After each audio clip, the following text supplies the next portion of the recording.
Hello, data developers. Welcome to Google Developers Live. My name is Michael Manicherry. I work with the developer relations team supporting data products like BigQuery.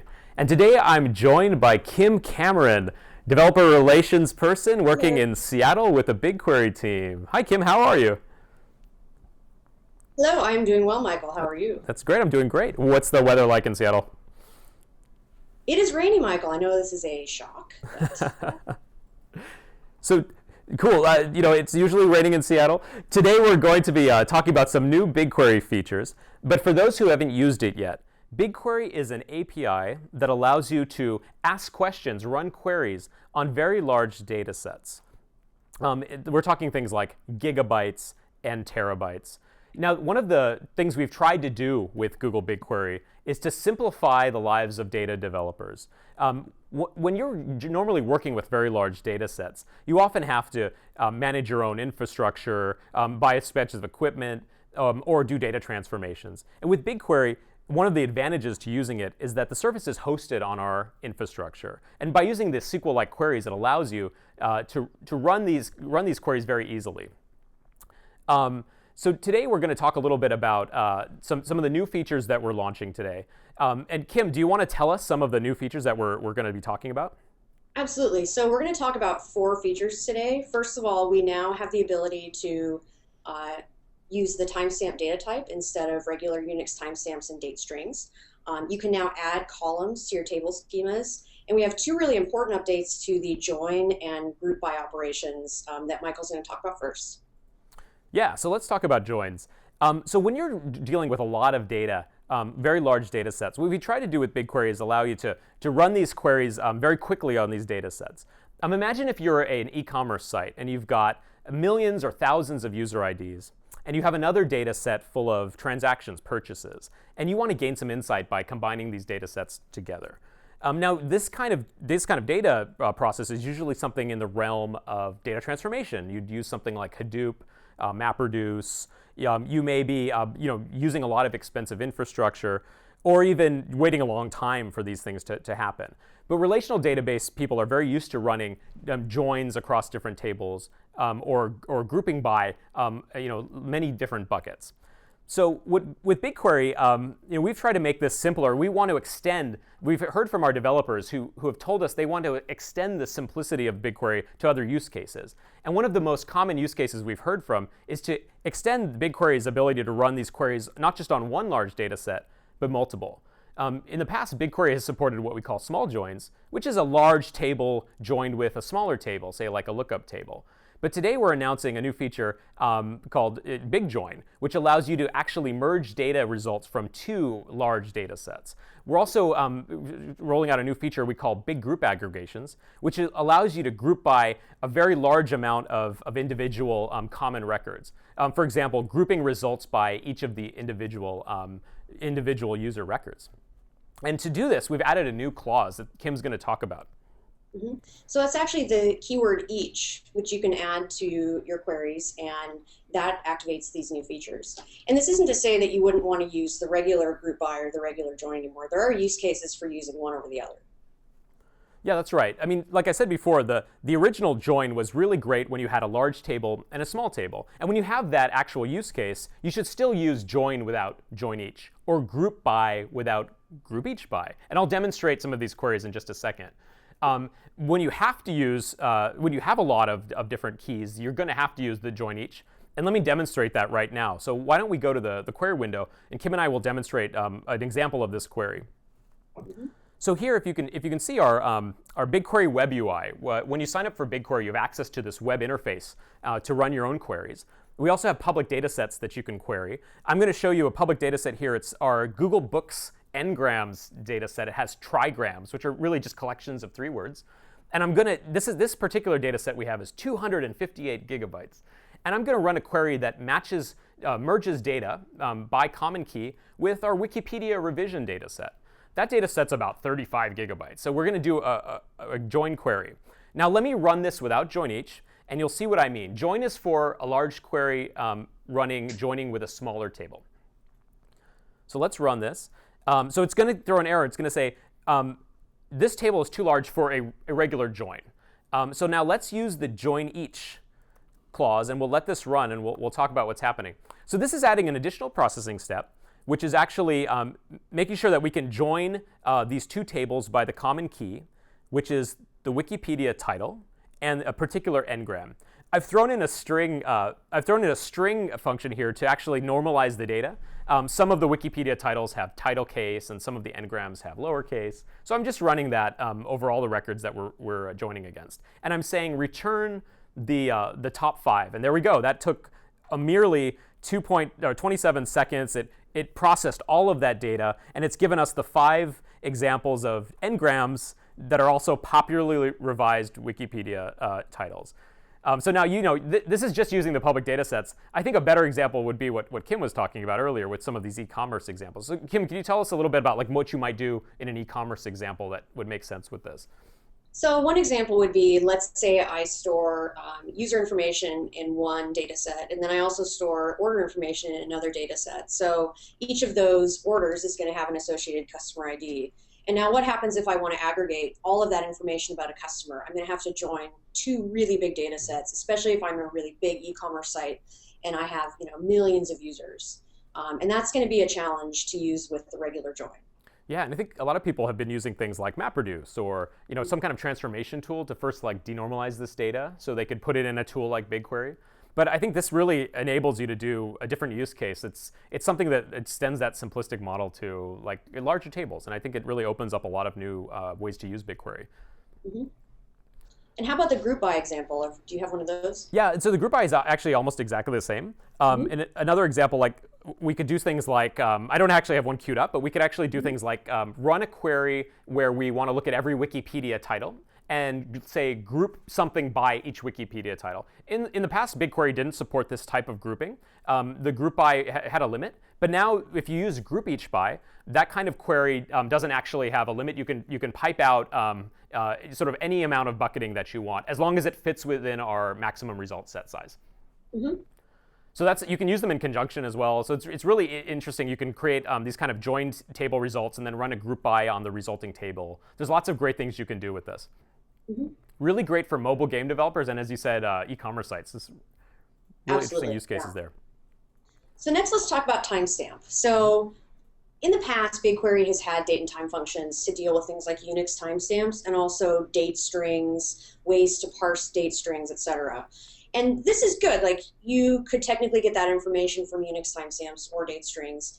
But let's say you wanted to store timestamp data on your end and you wanted to put that into BigQuery. In the past, you haven't been able to do this, and you've had to do one of 2 things. One, you could actually change the data in your database. So you could start storing Unix timestamps instead of a timestamp data type like in MySQL.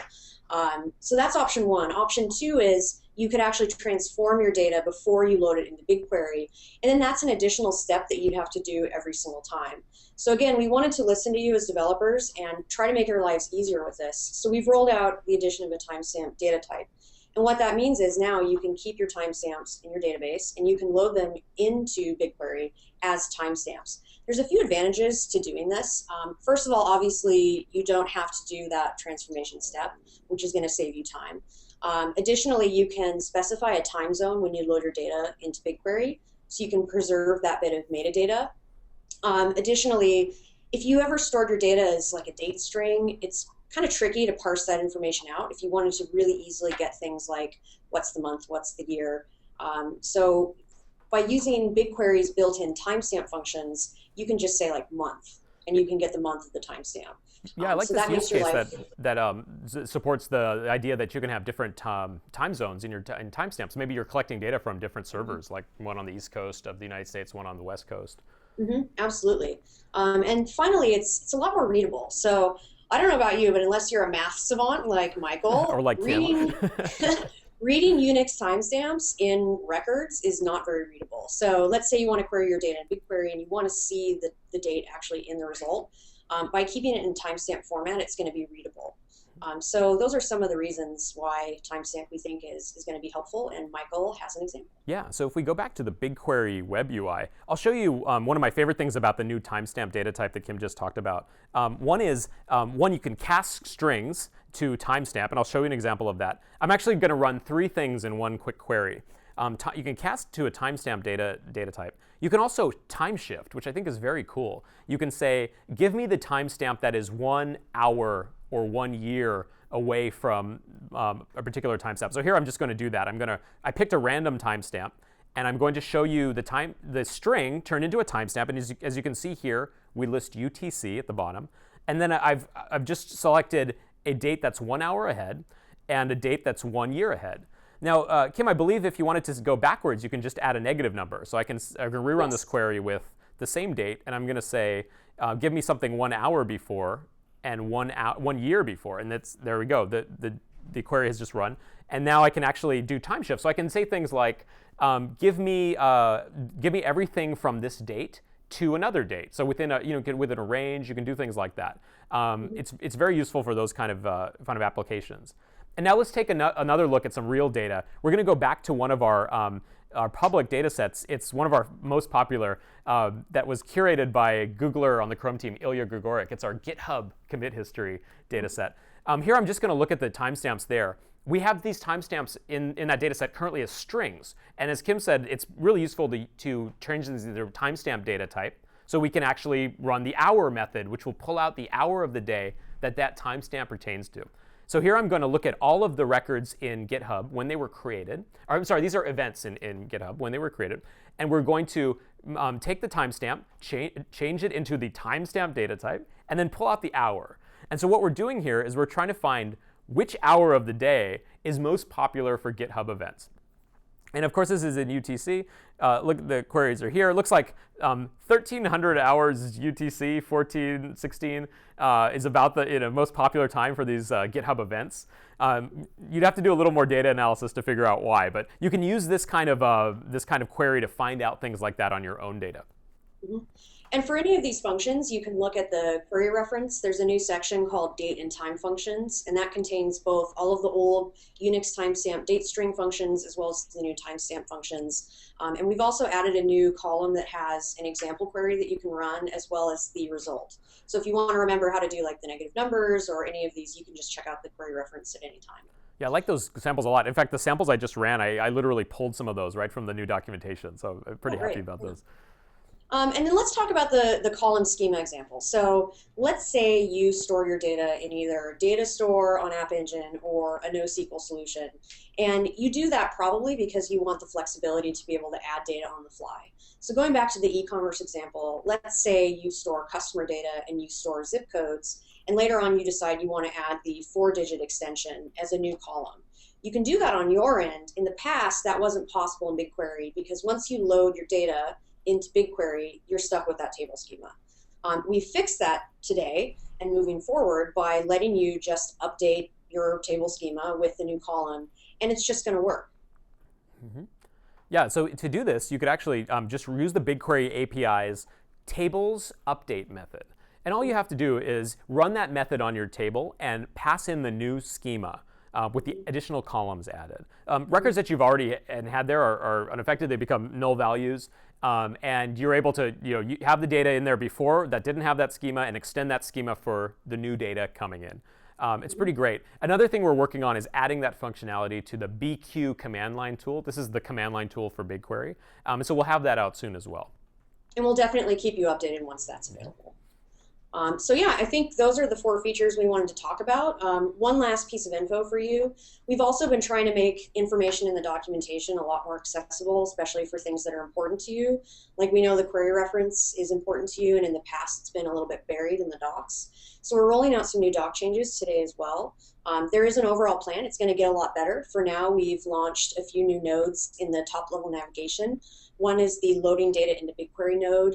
This contains a few new topics like preparing your data for BigQuery. So this gives examples of things you might want to do on your database and before you load it.